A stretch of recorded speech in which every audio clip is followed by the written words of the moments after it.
Shalom, saya Vini Alfianita Palimbungan dari Prodi PAK kelas B Institut Agama Kristen Negeri Toraja dengan NIM 10 20 20 75 17.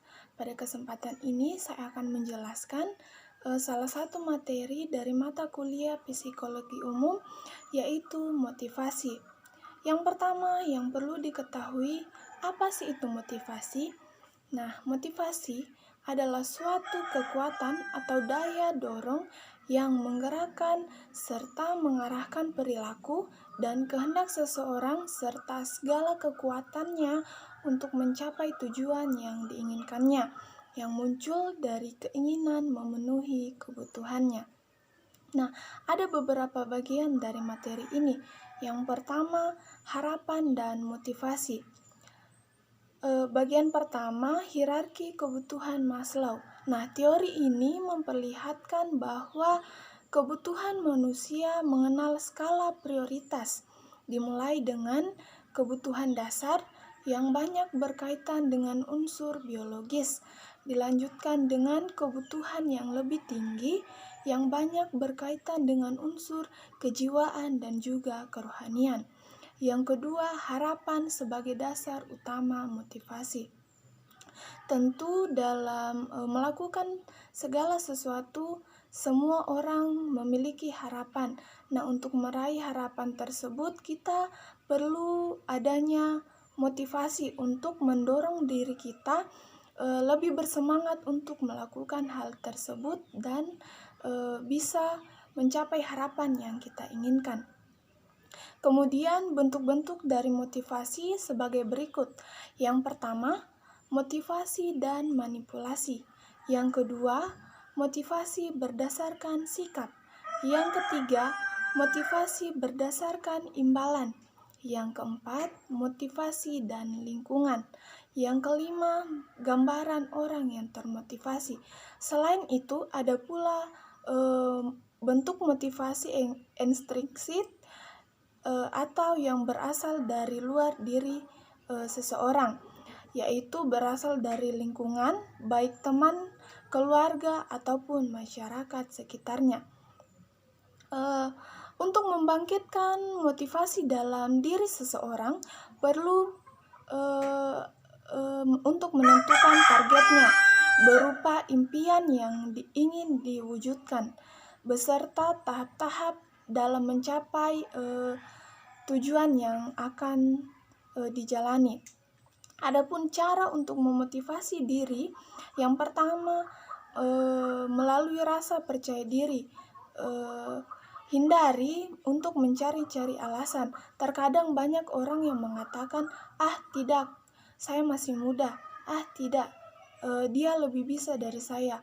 Hindari hal-hal seperti itu dalam diri kita.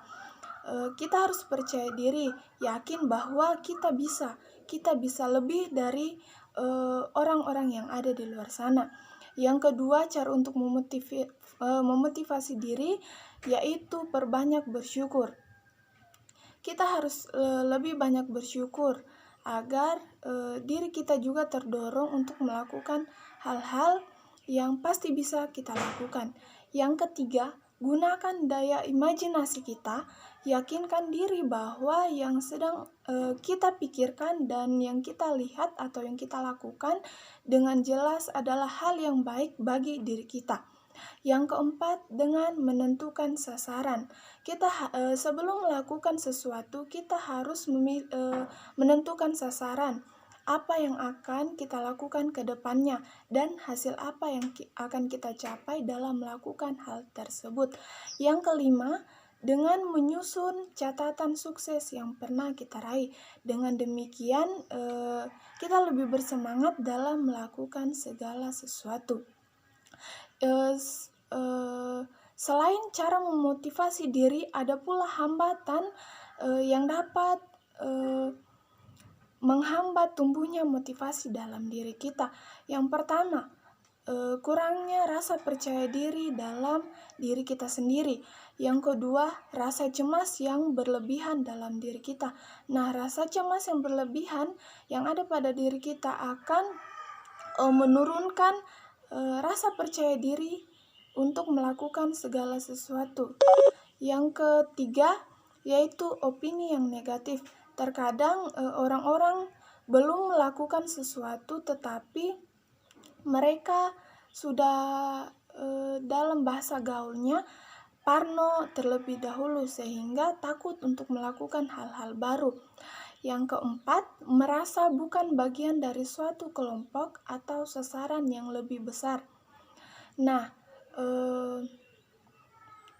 pesan terakhir dari saya, ada pepatah mengatakan bahwa disiplin mendukung motivasi.